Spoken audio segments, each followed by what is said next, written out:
السلام علیکم ورحمۃ اللہ وبرکاتہ۔ سرزمین اسلام پور مہاراشٹرا کا عظیم الشان ادارہ دارالعلوم برکات احمد رضا پچھلے کئی سالوں سے دین و سنیت کی خدمت کر رہا ہے، جس میں حفظ و قرأت تک کی پڑھائی جاری ہے۔ یہ ادارہ مولانا انور حسین رضوی اور مولانا شیخ صوفی جلال الدین چشتی صاحب کی سرپرستی میں چلتا ہے، جو کسی تعارف کے محتاج نہیں۔ سوشل میڈیا کال سنٹر کے ذریعے خوب محنت کر رہے ہیں۔ ادارہ ہزار کو خوب تعاون کرے اور آپ اپنی امداد گوگل پے نیچے دیے گئے نمبر کے ذریعے بھیج سکتے ہیں۔ اللہ حافظ۔ السلام علیکم ورحمۃ اللہ وبرکاتہ۔ مائک تھوڑا چھوٹا کر دیجیے، نیچے کر دیجیے تھوڑا۔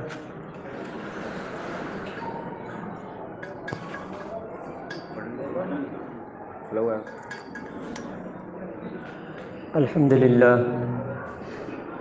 للہ کفا والصلاة والسلام علی نبیہ المصطفیٰ، اما بعد فاعوذ باللہ من الشیطان الرجیم، بسم اللہ الرحمن الرحیم۔ یا ایہا الذین آمنوا اتقوا اللہ وکونوا مع الصادقین۔ صدق اللہ المولانا العظیم وصدق رسوله النبی الامین الکریم، ونحن على ذلك ما قال ربنا لمن الشاهدين والشاكرين، بلغ العلا بكماله كشف الدجى بجماله، حسنت جميع خصاله، صلوا عليه وآله۔ محترم سامعین حضرات، اللہ تبارک و تعالی کا شکر احسان ہے، پروردگار رب ذوالجلال نے ہم سب کو رمضان المبارک، ماہ رمضان المبارک اللہ تعالی ہم سب کو عطا فرمایا ہے، اور رمضان کی عبادت کے بہارے ہم سب دیکھ رہے ہیں۔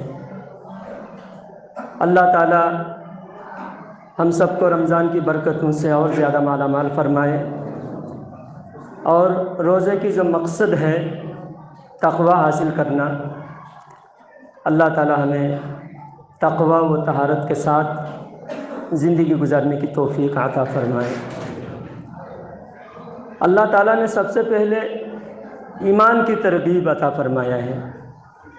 یا ایھا الذین آمنوا، اے ایمان والو، یعنی ایمان سب سے پہلے ہے، سب سے پہلے ایمان کی اہمیت ہے۔ بعض لوگ جب ایمان کی بات کرتے ہیں، ہمارے علماء اکرام ایمان کی حفاظت کی بات کرتے ہیں، تو کچھ لوگ کہتے ہیں نہیں صرف اصلاحی بات کرو، تو ایمان کی تو اصلاح سب سے زیادہ ضروری ہے۔ اعمال کی اصلاح، نماز روزے کی بات، اور حج و زکوٰۃ کی بات، گناہوں سے بچنے کی بات، یہ ساری باتیں بعد میں، سب سے پہلے ایمان۔ جب ایمان نہ ہوگا اس سے کسی اعمال کا سوال نہیں ہوگا، سب سے پہلے ایمان کا۔ ایمان اگر ہے اس کے بعد اعمال کا سوال ہے۔ حلال حرام پر سوال پوچھا جائے گا کہ تم نے حلال راستے پر مال کمایا، حلال راستے پر مال خرچ کیا، اور حرام سے بچا، اور گناہوں سے بچا، یہ سارے سوالات بعد میں ہوگا۔ اگر ایمان نہیں ہے تو وہ سیدھا جہنم۔ اس لیے جو کہتے ہیں صرف اصلاحی بات کرو، کسی کے خلاف کچھ مت بولو، تو وہ ایمان والا نہیں ہو سکتا، کیونکہ ایمان والا ہمیشہ حق کے ساتھ ہوگا اور باطل کے خلاف ہوگا۔ ایمان والا حق کے ساتھ ہوگا، اسی لیے اللہ تعالیٰ نے فرمایا سچوں کے ساتھ ہو جاؤ۔ یا ایھا الذین آمنوا اتقوا اللہ، اے ایمان والوں تقوی اختیار کرو اور سچوں کے ساتھ ہو جاؤ۔ ایمان والے میں ایمان اور تقوی میں سارے نیک اعمال، ماشاء اللہ، تقویٰ میں سارے نیک اعمال، سارے گناہوں سے بچنے کی بات تقویٰ کے اندر ہے۔ تقویٰ اختیار کرو مطلب کیا ہوا؟ سارے گناہوں سے بچو اور سارے نیکیاں کرو۔ جتنے بھی نیک اعمال ہیں وہ سارے نیک اعمال کرنا، اور جتنے گناہ ہیں سارے گناہوں سے بچنا، اس کا مطلب کیا ہے؟ تقویٰ۔ تقویٰ کا مطلب سمجھ میں آیا؟ اللہ کو راضی کرنے والے اعمال کرنا ہے اور اللہ کو ناراض کرنے والے اعمال سے دور رہنا ہے، اس کا مطلب کیا ہے؟ تقویٰ۔ آج یاد رکھ لیجئے، تقویٰ والا، متقی، پرہیزگار کون ہے؟ جو اللہ کو راضی کرنے والے اعمال کرے اور اللہ کو ناراض کرنے والے اعمال سے دور رہے۔ تو اب ایمان والے ہیں، سارے نیک اعمال کر رہے ہیں۔ اب ایک فرقہ ہے وہ کہتے ہیں کسی کے ساتھ ہونے کی ضرورت نہیں ہے، تم خود جانچو، خود انکوائری کرو، خود تحقیق کرو، کسی کے پیچھے چلنے کی ضرورت نہیں ہے۔ یہ کسی اور کی بولی ہوگی، قرآن کی بولی کیا ہے؟ قرآن کیا کہتا ہے ہم سے کہ ایمان والے بھی ہو تم اور تقویٰ والے بھی ہو، لیکن اتنا کافی نہیں ہے۔ لوگ کیا کہتے ہیں؟ بس اللہ اور اللہ کے رسول کی بات عمل کرو کافی ہے۔ یہ جو انگریزی فرقہ ہے کہتے ہیں صرف خود عمل کرو کافی ہے، لیکن اللہ قرآن میں کہتا ہے کافی نہیں ہے۔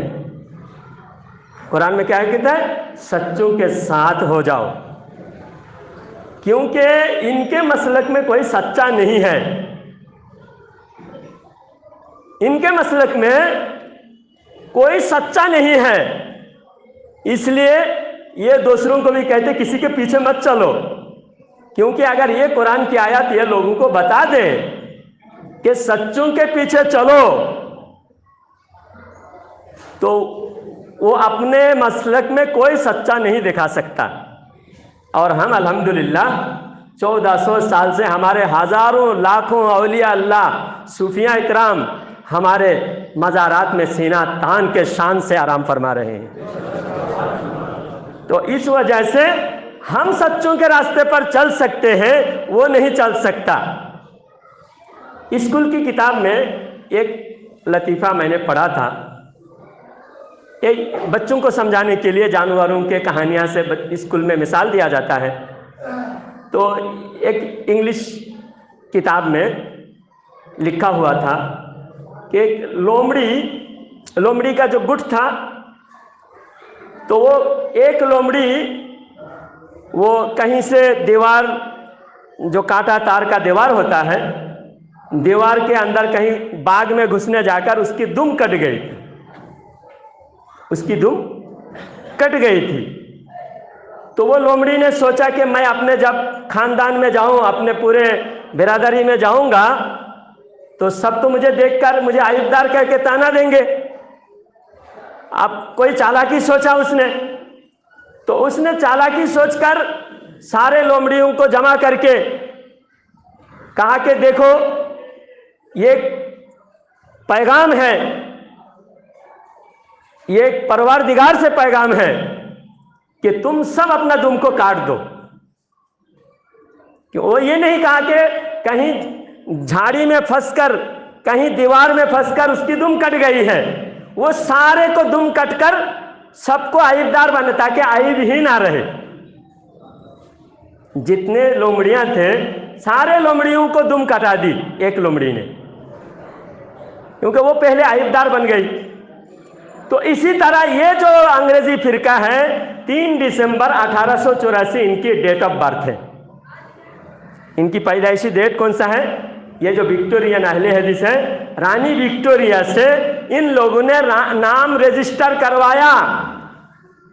3 دسمبر 1884 میں رانی وکٹوریا سے ان لوگوں نے اپنا نام رجسٹر کروایا۔ ہم شان سے کہتے ہیں ہم مدینہ والے ہیں، ہمارا نام مدینہ والے آقا صلی اللہ علیہ وسلم نے دیا، ہمارا نام کسی انگریز یا انگریز کے دلال نے نہیں دیا، ہمارا نام مدینہ والے نے دیا ہے۔ اور ان کا نام 3 دسمبر 1884 انگریز رانی وکٹوریہ کے دلالی کرنے کے نتیجہ میں وکٹوریہ نے ان کو رجسٹر کرایا ہے۔ آج ہمارے نوجوان بھولے بھالے سنتے ہیں، یہ حدیث کی بات کرتے ہیں۔ ارے حدیث کی بات کرتے ہیں تو حدیث سے نام تو لینا چاہیے تھا، لیکن نام تو اہل حدیث ہیں۔ یہ بڑا عجیب بات ہے، حدیث میں نام نہیں ہے لیکن یہ نام ہے اہل حدیث، نام رکھ لیا۔ تو کوئی فاحشہ عورت اگر پارسا بیگم نام رکھ لے، فاحشہ عورت اگر پارسا بیگم نام رکھ لے، طاہرہ خاتون نام رکھ لے، تو کیا وہ فاحشہ عورت پارسا ہو جائے گی؟ ہاں؟ ان کو حدیث سے دشمنی، اللہ والوں سے دشمنی۔ کیوں دشمنی ہے؟ کیونکہ انگریزوں نے سوچا کہ مسلمان ان کے آئیڈیل و ماڈل اللہ والے ہزاروں سال سے مسلمانوں میں، اسلام میں اتنے بڑے بڑے مہان پیدا ہوئے ہیں، اتنے بڑے بڑے اللہ والے پیدا ہوئے ہیں، خواجہ غریب نواز معین الدین چشتی پیدا ہوئے ہیں، ان میں غوث پاک عبد القادر جیلانی پیدا ہوئے ہیں، ان میں امام بخاری پیدا ہوئے ہیں، ان میں امام حسین پیدا ہوئے ہیں۔ تو ان بزرگوں کو دیکھ کر یہ لوگ چلیں گے، اور ان لوگوں کو بھٹکانا، ان لوگوں کو راستہ بھٹکانا آسان نہیں ہوگا۔ تو انگریزوں نے، یہودیوں نے، نصرانیوں نے سوچا کہ مسلمانوں کو بھٹکانا تو ان بزرگوں کے راستے سے بھٹکانا ہوگا، ان بزرگوں سے لوگوں کا بھروسہ ہٹانا ہوگا۔ تو اس لیے ان لوگوں نے ہر بزرگوں کے کوئی نہ کوئی خامیاں نکالنے پر یہ لوگ تلے ہوئے ہیں۔ اب حدیث و قرآن میں آپ بولے آپ کو دکھائیں گے، حدیث میں دیکھو یہ ہے، اب فلانا بزرگ نے ایسا لکھا، یہاں تک کہ یہ عبد القادر جیلانی پیران پیر غوث اعظم دستگیر رضی اللہ تعالی عنہ کو یہ لوگ بھی ولی مانتے ہیں، یہ وکٹورین، یہ لوگ بھی ولی مانتے ہیں، لیکن ان میں بھی خامی نکالیں گے۔ اب ایک بات ہوئی، کہنے لگے عبد القادر جیلانی رحمت اللہ علیہ تو رفع دین کرتے تھے۔ 2 دن پہلے غیر مقلد سے، وکٹورین سے میری بات ہوئی، تو کہے کہ عبد القادر جیلانی رفع دین کرتے تھے۔ انہوں نے خود لکھا ہے کہ اہل حدیث ہی نجات والے فرقہ ہے، اہل الحدیث وہی نجات والے فرقے، نجات والی جماعت ہے۔ تو میں عبد القادر کو اہل حدیث مانتے ہو تم؟ تو کہ ہاں عبد القادر جیلانی رحمت اللہ علیہ کو اہل حدیث مانتے ہیں۔ تو پھر بنیاد الطالبین میں شیخ عبد القادر جیلانی رحمت اللہ علیہ کی بنیاد الطالبین کتاب ہے، اور خود اس فرقے کے لوگوں نے بھی چھاپا ہے، ان کی دفتر سے، ان کے پریس سے چھاپا ہے کتاب۔ اس کے اندر شیخ عبد القادر جیلانی رحمت اللہ علیہ 20 رکعت تراویح کے بارے میں لکھے۔ تو عبد القادر جیلانی اگر تمہارے نظر میں اہل حدیث تھے تو عبد القادر جیلانی تو 20 رکعت والے اہل حدیث تھے۔ پتہ چلا عبد القادر جیلانی رحمت اللہ علیہ جو اہل حدیث کی بات کر رہے ہیں وہ دوسرے اہل حدیث ہیں، وہ وکٹورین اہل حدیث نہیں ہے۔ اور یہ 1300 سال کے بعد 3 دسمبر 1884 میں جو فرقہ وکٹورین پیدا ہوا ہے یہ دوسرے اہل حدیث ہے۔ اور عبد القادر جیلانی رحمت اللہ علیہ جو اہل حدیث بتائے ہیں، اہل الحدیث بتائے ہیں، وہ فرقہ نہیں ہے، وہ ہے طبقہ، کیٹیگری۔ جیسا ڈاکٹر ایک علمی کیٹیگری کا نام ہے، اس کو عربی میں طبقہ کہتے ہیں۔ جیسا ڈاکٹر کوئی فرقہ ہے کیا؟ ڈاکٹر ایک دنیاوی کیٹیگری ہے، انجینئر ایک دنیاوی کیٹیگری ہے، وہ فرقہ نہیں ہے۔ ہر فرقے کے لوگ ڈاکٹر ہیں، ہر فرقے کے لوگ انجینئر ہیں، ہر جماعت کے لوگ، ہر دھرم کے لوگ ہیں۔ تو اسی طرح اہل الحدیث حدیث کے ماہر کو کہتے ہیں، کسی فرقے کو نہیں کہتے۔ تو اس زمانے میں جو اہل الحدیث تھے وہ اہل سنت میں بہت سارے اہل الحدیث تھے، حدیث کے ماہرین، اور بہت سارے حدیث کے ماہر ہونے کے باوجود بدعتی تھے، غیر مقلد اور رافضی تھے، بہت سارے تھے۔ یہ شیعہ رافضیوں کا ایک علامہ طوسی بول کر ہے، بہت ساری کتابیں لکھے ہیں، علم بہت ماہر، علم میں ماہر تھے، لیکن وہ رافضی ہیں، شیعہ ہیں۔ تو علمی طبقہ کو اہل الحدیث کہا جاتا ہے، اور ان اہل الحدیث میں جو مسلک اہل سنت میں تھے، اور الحمدللہ 99% جو اہل علم حضرات ہیں وہ اہل سنت میں ہیں، تو ان علمی طبقہ کو کہا جاتا ہے اہل الحدیث، کوئی فرقہ کا نہیں تھا۔ تو عبد القادر جیلانی رحمت اللہ علیہ اہل حدیث علمی طبقہ کو فرمایا ہے، اور عبد القادر جیلانی رحمت اللہ علیہ تعویذ دینے کے حق میں ہیں۔ تو اہل حدیث تو تعویذ دینا ناجائز سمجھتے ہیں، تعویذ پہننا شرک سمجھتے ہیں، تو ان کی نظر میں عبد القادر جیلانی مومن نہیں ہے۔ تو انگریز نے یہی سوچا کہ ہر بزرگوں سے ان کو نفرت دلایا جائے، مسلمانوں کو ہر ایک بزرگوں سے نفرت دل میں پیدا ہوگی تو بزرگوں کے راستہ چھوڑے گا، جب بزرگوں کے راستہ چھوڑے گا ہر مسلمان اپنی اپنی تحقیق کریں گے، ہر مسلمان اپنے اپنے راستے پر چلیں گے، تو مسلمان کبھی ایک جٹ نہیں ہو سکتا۔ مسلمانوں کو الگ الگ کرو، اسی لیے قرآن و حدیث سمجھنا تو بزرگوں کی سمجھ کے مطابق سمجھنا، اپنی سمجھ کے مطابق نہیں۔ ہمارے بزرگ ہم سے زیادہ سمجھدار تھے، ہمارے بزرگ ہم سے زیادہ عقل مند تھے، ہمارے بزرگ ہم سے زیادہ متقی پرہیزگار تھے، اللہ کو ڈرنے والے تھے، وہ ہمارے دیش کے بھی شان تھے، ہمارے اسلام کے بھی شان تھے۔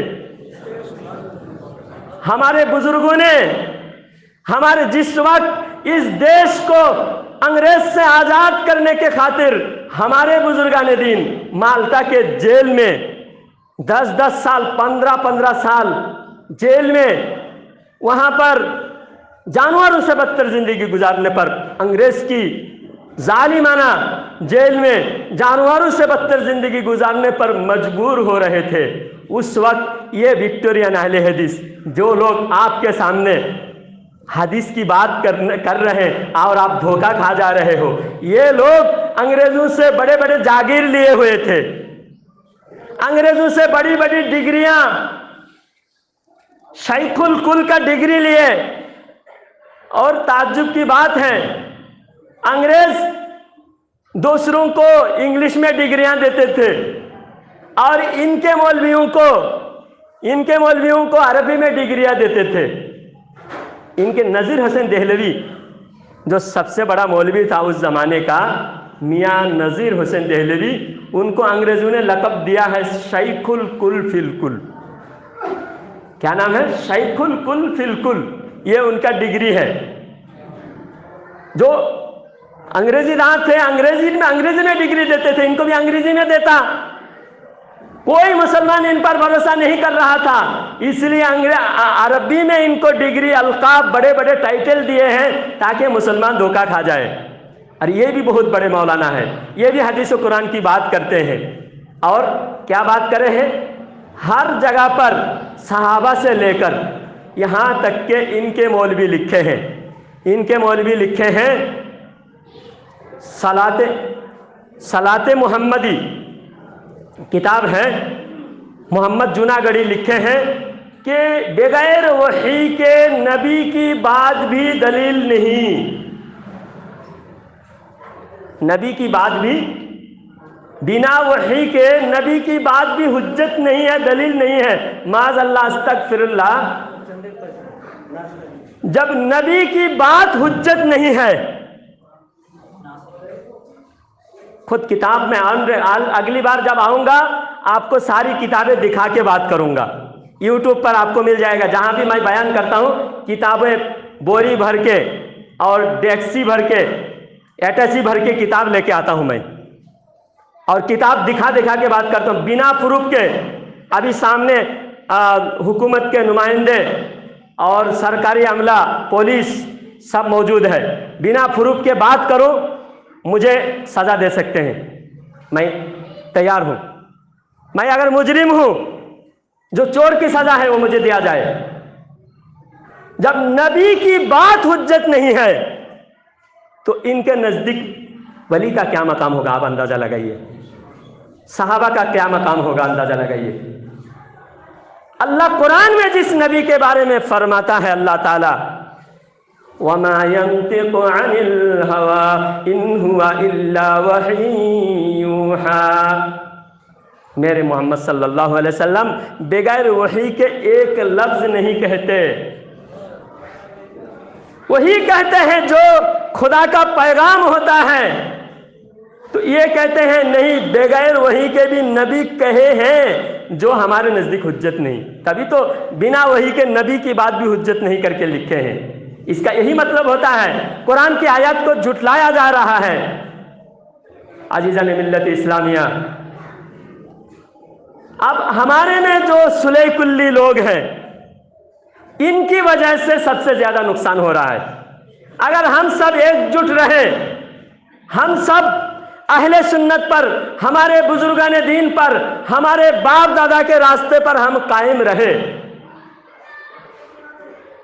باپ دادا کی بات بھی ایک بات عرض کر دوں, ہم جب کہتے ہیں بھائی ہم باپ دادا کے راستے پر ہیں تو قرآن کی آیات سے یہ دلیل دیتے ہیں, یاد رکھیے قرآن کی آیات سے دلیل دیتے ہیں. کہتے ہیں باپ, مکہ والے بھی یہی کہتے تھے. مکہ والوں کو جب اللہ کے رسول صلی اللہ علیہ وسلم نے اسلام کی دعوت دیا تو مکہ والے یہی کہتے تھے کہ ہم تو اپنے باپ دادا کے راستے پر ہیں. تو اللہ تعالیٰ نے ان کی باپ دادا کی برائی کی. اللہ تعالیٰ نے قرآن میں فرمایا کیا تم اپنے باپ دادا کے ساتھ میں گمراہ اور جہنم کی طرف جاؤ گے؟ تو جب مکہ والے نے اپنے باپ دادا کے راستے پر چلنے کی بات کی تو اللہ تعالیٰ نے مکہ والوں کی, کفار مکہ کی باپ دادا کی برائی بیان کی اللہ تعالیٰ نے. تو اسی طرح اگر ہم باپ دادا کی تعریف کرتے ہیں, اپنے باپ دادا کی ہم بولتے ہیں ہم باپ دادا کے راستے پر چلتے ہیں, تو یہ اہل حدیث فرقہ وکٹورین یہ لوگ کہتے ہیں کہ دیکھو تم بھی مکہ والوں کی طرح اپنے باپ دادا کی بات کر رہے ہو. اللہ نے تو باپ دادا کی بات کرنے سے منع کیا ہے. تو بات یہ فرق یہ ہے, مکہ والے کے جو باپ دادا تھے وہ کافر تھے اور ہمارے باپ دادا مومن ہیں. تو باپ دادا اگر مومن ہو تو ان کے راستے پر چلنے کی بات کرے تو اللہ تعالیٰ برائی نہیں کرتا, اللہ تعالیٰ تعریف فرماتا ہے. قرآن پاک میں سورہ بقرہ کے اندر اللہ تعالیٰ حضرت یعقوب علیہ السلام کے واقعہ بیان فرماتا ہے. فَلَمَّا حَضَرَ يَعْقُوبَ الْمَوْتُ إِذْ قَالَ لِبَنِيهِ مَا تَعْبُدُونَ مِن بَعْدِي قَالُوا نَعْبُدُ إِلَٰهَكَ وَإِلَٰهَ آبَائِكَ إِبْرَاهِيمَ وَإِسْمَاعِيلَ وَإِسْحَاقَ إِلَٰهًا وَاحِدًا. یہاں پر بھی باپ دادا کی بات ہے. جب یعقوب علیہ السلام اپنے بیٹوں کو بلا کر پوچھا, یعقوب علیہ السلام وفات سے پہلے اپنے باپ دادا حضرت یعقوب علیہ السلام نے اپنے بیٹوں کو بلا کر پوچھا کہ میرے بعد تم گمراہ نہیں ہوگے, میرے بعد تم کس خدا کی عبادت کرو گے, میرے بعد تم کس راستے پر چلو گے؟ تو یعقوب علیہ السلام کے بیٹے, اس میں دو نبی تھے, حضرت یوسف علیہ السلام اور بنیامین. یعقوب علیہ السلام اور بنیامین اور ان کے 10 بھائی سب مل کر, یعقوب علیہ السلام کے بیٹوں نے سب مل کر کہا کہ ہم آپ کے باپ دادا کے راستے پر چلیں گے، ہم آپ کے باپ دادا کے راستے پر چلتے ہوئے ابراہیم علیہ السلام کے راستے پر، یوسف، ابراہیم علیہ السلام، اسماعیل علیہ السلام یا اسحاق علیہ السلام، ان کے راستے پر چلتے ہوئے ہم ایک خدا کی عبادت کریں گے۔ آپ کے باپ دادا کے راستے پر ہم چلیں گے۔ تو حضرت یعقوب علیہ السلام تو یہ نہیں کہا کہ باپ دادا کے راستے پر مت چلو، یعقوب علیہ السلام نے کہا صحیح، میرے باپ دادا کے راستے پر ہی چلنا ہے۔ اور جب مکہ والوں نے کہا کہ ہم باپ دادا کے راستے پر چلیں گے، تو اللہ نے کہا نہیں، تم باپ دادا کے راستے پر چلو گے تو جہنم میں جاؤ گے۔ وہاں پر باپ دادا کے راستے پر چلنے سے اللہ نے منع کیا، اور حضرت یعقوب علیہ السلام کے بیٹوں کو اللہ نے کہا، حضرت یعقوب علیہ السلام نے کہا نہیں، باپ دادا کے راستے پر ہی چلو، کہ باپ دادا جب مومن ہو تو ان کے راستے پر چلنے میں فخر ہونی چاہیے کہ ہم اپنے باپ دادا کو مومن سمجھتے ہیں۔ یہ جو وکٹورین ہے یہ خود اپنے باپ دادا کو کافر سمجھتے ہیں، ساری ان کے علاوہ ساری دنیا کے، یہاں تک کہ ان کے کفر کے زد میں صحابہ بھی آتے ہیں، معاذ اللہ، استغفر اللہ۔ یہ کہتے ہیں مزار پہ جا کر مانگنا شرک ہے۔ اب ہم دلیل دیتے ہیں قرآن پاک میں، سورہ نساء کے اندر اللہ تعالی فرماتا ہے وَلَوْ أَنَّهُمْ إِذ ظَّلَمُوا أَنفُسَهُمْ جَاءُوكَ فَاسْتَغْفَرُوا اللَّهَ وَاسْتَغْفَرَ لَهُمُ الرَّسُولُ لَوَجَدُوا اللَّهَ تَوَّابًا رَحِيمًا۔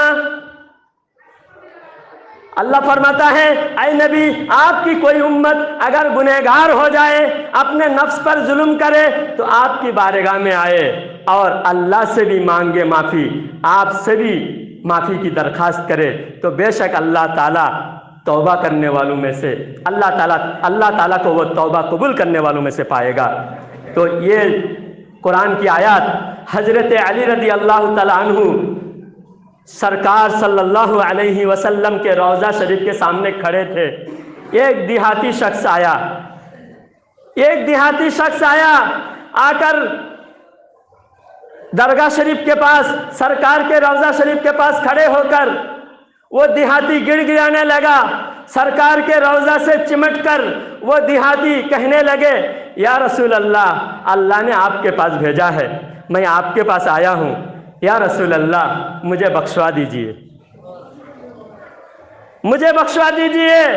جب اتنا کہنا تھا، حضرت علی رضی اللہ تعالیٰ عنہ بیان فرماتے ہیں کہ قبر اطہر سے آواز آنے لگی، اے میری امتی، تو صحیح جگہ پر آیا ہے، بے شک اللہ تعالیٰ نے تجھے معاف کر دیا ہے۔ تو قبر شریف سے اللہ کے رسول سنتے ہیں، امت کی حالات کو جانتے ہیں، امت کی مدد بھی فرماتے ہیں اور امت مانگتے بھی ہیں، اور حضرت علی کے سامنے مانگ رہے ہیں۔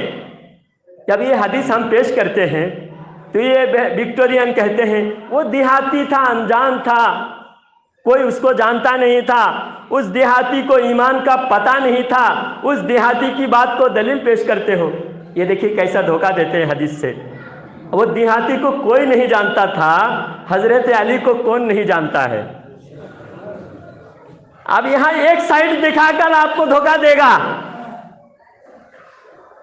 ایک بھائی کو اسی بارے میں بات ہوئی، اس بھائی نے مجھے فون کر کے بات کرایا وکٹورین سے، تو میں نے جواب دیا کہ وہ دیہاتی کو کوئی نہیں جانتا تھا، مجہول ہے، لیکن حضرت علی کو کون نہیں جانتا ہے؟ ہاں، باب مدینۃ العلم اگر وہاں شرک کر رہا ہوتا، مزار سے مانگنا اگر تمہارے نزدیک شرک ہے، تو حضرت علی کے سامنے مانگ رہا ہے، حضرت علی روک نہیں رہے ہیں۔ شرک کو حضرت علی معاذ اللہ پھیلا رہے ہیں، بیان بھی کر رہے ہیں، حضرت علی خود بیان فرمائے ہیں۔ بے شمار تفاسیر میں، اس آیات کی تفسیر میں بے شمار جگہ مفسرین فرماتے ہیں کہ حضرت علی رضی اللہ تعالی عنہ نے خود یہ حدیث بیان فرمایا ہے، اس دیہاتی کی پکار پر اللہ کے رسول صلی اللہ علیہ وسلم قبر شریف سے جواب عطا فرمایا ہے۔ ایک آیات مولا علی شیر خدا مشکل کشا کرم اللہ وجہہ الکریم، ان کے شان میں اللہ تعالیٰ نے نازل فرمایا ہے۔ سورہ مائدہ کے اندر اللہ تعالیٰ فرماتا ہے انما ولیکم اللہ ورسولہ والذین آمنوا الذین یقیمون الصلاة ویؤتون الزکاة وہم راکعون۔ اللہ تعالیٰ فرماتا ہے تمہارا مددگار وہ ہے، انما بے شک، حسر کے ساتھ تمہارا مددگار، یعنی تاکید کے ساتھ، انما کلمات حسر ہے، تاکید ہے، لفظ انما بہت زیادہ تاکید کے ساتھ یہ لفظ آتا ہے۔ ولیکم اللہ، تمہارا مددگار، ولی کم، تمہارا۔ تو اس کی تفسیر میں آج اگر کہتے ہیں بریلوی، اعلیٰ حضرت نے بریلویوں کو شروعات اعلیٰ حضرت نے کیا، اگر یہ الزام لگاتے ہیں ان بیوقوفوں سے کہو کہ اعلیٰ حضرت کی پیدائش 1856 میں ہے، آج میں بہت دور دراز سے آپ کے بریلی شہر میں، اعلیٰ حضرت کے شہر میں آپ کو بتا رہا ہوں، اعلیٰ حضرت پیدا ہوئے 1856 میں، اور اعلیٰ حضرت سے بھی 800 سال 900 سال 1000 سال پہلے جو کتابیں لکھی ہیں ان کتابوں کی بات کر رہا ہوں۔ تفسیر خازن ہے، تفسیر کبیر ہے، تقریباً 900 1000 سال پہلے کی کتاب ہے، اعلیٰ حضرت نے نہیں لکھا، 1000 سال پہلے۔ اب میں ان انگریز کے دلالوں کو چیلنج کرتا ہوں، تم ایک کتاب دکھاؤ 1000 سال پہلے کی، 1200 سال پہلے کی، ایک کتاب میں ایک لائن دکھاؤ ولی سے مدد مانگنا شرک ہے بول کے دکھاؤ، میں زندگی بھر تمہارا غلامی کروں گا۔ اور میں قرآن کی تفسیر میں دکھا رہا ہوں، ولیکم، تمہارا مددگار۔ اب یہاں تمہارے سے کون کون مراد ہے؟ تفسیر خازن میں ہے کہ تمہارا مددگار صرف حضور کے سامنے جتنے تھے اتنے ہیں کہ ساری دنیا کے لوگ ہیں، قیامت تک کے لوگ ہیں۔ تمہارا مددگار سے کون، تمہارے سے کون کون مراد ہے؟ اس وقت سے لے کر قیامت تک سارے انسان مراد ہے، سارے مومن مراد ہے، اور سب کا مددگار اللہ کس کو فرما رہا ہے؟ حضرت علی رضی اللہ تعالیٰ عنہ رکوع میں تھے، نماز میں تھے، نماز میں جا کر رکوع میں ہیں، جب رکوع میں ہے حضرت علی رضی اللہ تعالیٰ عنہ، باہر مسجد کے باہر سے ایک مانگنے والا نے صدا دی کہ اللہ کے واسطے کچھ دے دو، صدقہ دے دو۔ ماشاءاللہ رمضان میں تو صدقہ کی آپ سبھی حضرات دریا دل ہے، دل کھول کر صدقہ خیرات زکوٰۃ دے رہے، غریبوں کو دیجئے، اور غریبوں کا حق ہے آپ کے مال میں، بے شک غریب کو دینا چاہیے، اور جو غریب کو نہیں دیتا، مال میں کنجوسی کرتا ہے، اللہ تعالیٰ اس سے کبھی راضی نہیں ہوگا۔ عبادت اگر کتنا بھی کرو، دل میں دنیا کی محبت، دولت کی محبت ہوگا تو اللہ تعالیٰ عبادت قبول نہیں فرمائے گا۔ عبادت اللہ کو راضی کرنا ہے تو یہ 2 منٹ اس بات کو ختم کرتا ہوں۔ اس لیے صدقہ خیرات زیادہ کرنا چاہیے۔ تو حضرت علی کے صدقہ کرنے کا کتنا جذبہ تھا۔ حضرت علی رضی اللہ تعالیٰ عنہ رکوع میں ہے اور باہر مانگنے والے نے صدا دی اللہ کے نام پہ دے دو، تو حضرت علی رکوع میں ہے، اب میں دینا چاہتا ہوں لیکن نماز میں ہوں، رکوع میں ہوں، کیا کروں؟ تو تھوڑی دیر سوچتے ہوئے حضرت علی نے ہاتھ کی انگوٹھی نکال کر پیچھے کی طرف پھینک دی فقیر کی جانب۔ ادھر نماز میں رکوع میں بھی ہے اور صدقہ بھی دے رہے ہیں۔ تو فقیر نے وہ انگوٹھی اٹھا لی. حضرت علی کی یہ ادا اللہ تعالیٰ کو اتنا پسند آیا، قرآن میں آیات نازل فرمایا انما ولیکم اللہ ورسولہ والذین آمنوا الذین یقیمون الصلاة ویؤتون الزکاة وهم راکعون. اللہ تعالیٰ فرماتا ہے تمہارا مددگار اللہ ہے اور نبی ہے، اللہ کے رسول ہیں، اور وہ مومن ہیں جو رکوع میں بھی صدقہ کرتے ہیں. رکوع میں جانے کے بعد بھی صدقہ کرتے ہیں. تو رکوع میں جانے کے بعد صدقہ علی نے کیا، اور خاص کر کے یہ حضرت علی کی شان میں اللہ نے نازل فرمایا. اور علی کی شان کیا ہے؟ سارے مومنوں کے مددگار ہے. اسی لیے سرکار صلی اللہ علیہ وسلم نے علی کی شان میں فرمایا من کنت مولاہ فہذا علی مولا. جس کا میں مددگار ہوں، جس کا میں مولا ہوں، جس کا میں دوست ہوں، علی بھی اس کا دوست ہے، اس کا مددگار ہے. تو علی آج ہمارا مددگار ہے، علی کو ہم مددگار مانتے ہیں. اس کا مطلب ہے اس آیات کو ہم مانتے ہیں. اور جو علی کو مشکل کشا نہیں مانتے، مددگار نہیں مانتے، وہ اس آیات کو نہیں مانتے. اور قرآن کی آیات کو نہیں ماننے والا مومن ہو سکتا ہے؟ مدد کے بارے میں آج یہ لوگ بھاگتے پھر رہے ہیں، صرف چھپ چھپ کے ہمارے ان پڑھ آدمی کو، جاہل آدمی کو پکڑتا ہے گمراہ کرنے کے لیے، مسلمانوں میں انتشار پیدا کرنے کے لیے. آج اگر دو چار کیڑے مکوڑے پیدا ہوئے ہیں، آپ لوگ سختی سے اپنے مسلک پر قائم رہے، بھٹکنے نہ دیں، اپنے نوجوانوں کو ان سے میل جول رکھنے نہ دیں، ان سے بالکل قطع تعلق کریں. مجبور ہو کر واپس آئے گا، آپ کے قدموں میں گرے گا. آپ سختی سے اپنے مسلک پر، آپ اعلیٰ حضرت کے شہر میں ہو، آپ کی شان نرالی ہے، آپ خوش نصیب ہو. آپ ان بد نصیبوں کو آپ دھیان نہ دیں، اور اپنے نوجوانوں کو، اپنے بچوں کو، اپنے سارے خاندان کے ہر بھائی کو ان سے دور رکھے، ان کے تعلقات سے دور رہے، اور اپنے ایمان کی حفاظت کرے. میرے بھائی، ایمان سب سے زیادہ قیمتی، ایمان کی حفاظت سب سے زیادہ ضروری. اس وجہ سے، وقت کی قلت کی وجہ سے میں ساری باتیں نہیں بتا پا رہا ہوں. جتنی باتیں میں نے بتایا، اللہ تعالی ہم سب کو کہنے سننے سے زیادہ اعمال کی توفیق عطا فرمائے. کہنے سننے میں کوئی غلطی ہوئی ہو اللہ تعالیٰ معاف فرمائے. استغفر اللہ العظیم، استغفر اللہ ربی من کل ذنب واتوب الیہ، ولا حول ولا قوة الا باللہ العلی العظیم.